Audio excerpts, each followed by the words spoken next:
If my jaw wasn't already open, it would have dropped to the floor. Hey photographer, it's Michelle. In today's video, I have a little bit of a story time to tell you that I will hope will not only encourage you, but learn from someone else's mistakes of what not to do as a photographer. And as always, just to thank you for clicking on today's video and watching, I have a freebie for you. So down in the description box below, I have a free inquiry template that you can still literally exactly what I say to clients when they inquire with me about my services, and you can still customize and make it your own. All right, without further ado, let's get into the video.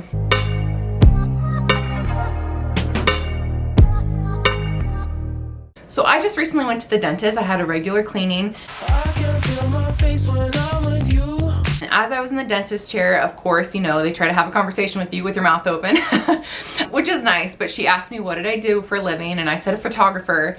And then this poor girl went into this nightmare horror story about her wedding photographer. She had gotten married about a year ago, she said, and she had hired like a friend of a friend, but she still paid this photographer like $3,000. And there was a couple red flag signs right from the beginning. First of all, she had demanded all the money up front, which is normal in wedding photography. Usually you have all the money due up front before services are rendered. However, the photographer kept forgetting that the bride actually paid when she said she paid. So she would keep saying that she owed these payments, and the bride would have to forward her the receipt to prove that she'd already paid these payments. So obviously this photographer was very disorganized from the beginning, and there's nothing worse than having someone tell you owe money when you've already paid them. So it's already kind of coming off on like an unsteady foot, and she wasn't very good at communicating. And then the day of the wedding, the photographer got completely drunk and had made out with a groomsman on the day of. I know, really bad. I thought she was joking at first, but she was telling the truth.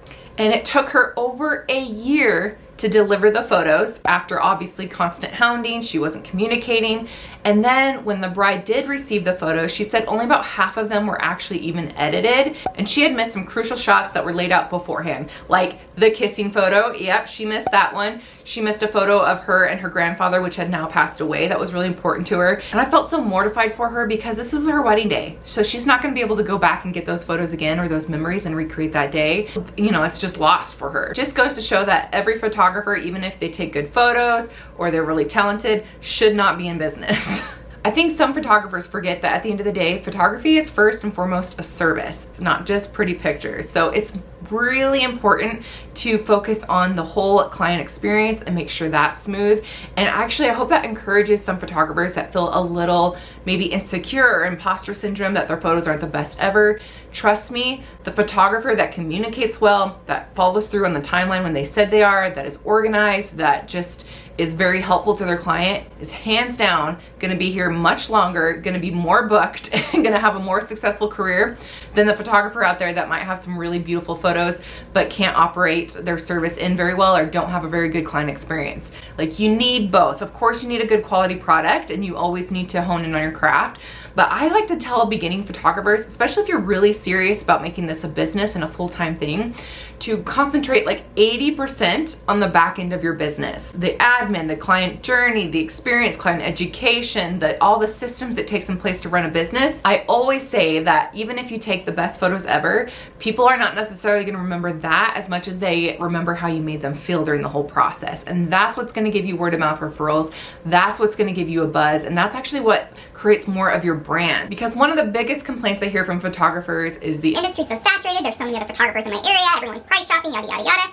Totally understand. I've been doing this for almost 12 years now. I totally get it. When I hear that, that's a valid reason to be concerned and is a little stressful. However, the way that you can stand out amidst that crowd is to take the time to create this beautiful customer experience. Because trust me, you will stand out far more than the photographer that doesn't want to take time to do all this. Because it takes time. It takes time to set up systems and email templates and to make sure that you can deliver over and over again for each client, and make sure that you deliver your photos within the time that you're going to say, and make sure that you're just on top of everything. And that is work. That is just the nature of the job and running your own small business. And if you're able to outsource that someday, amazing. But most of us are bootstrapping it and we're a one-person show. Let me encourage you that if you focus on this client experience, you can be a thriving photographer. You can be a booked out photographer still, even with all the other photographers out there, because I hear stories like this all the time of my dentist just the other day, and I couldn't believe that there were still photographers running their business like that. But there are people that just do not want to put the effort in.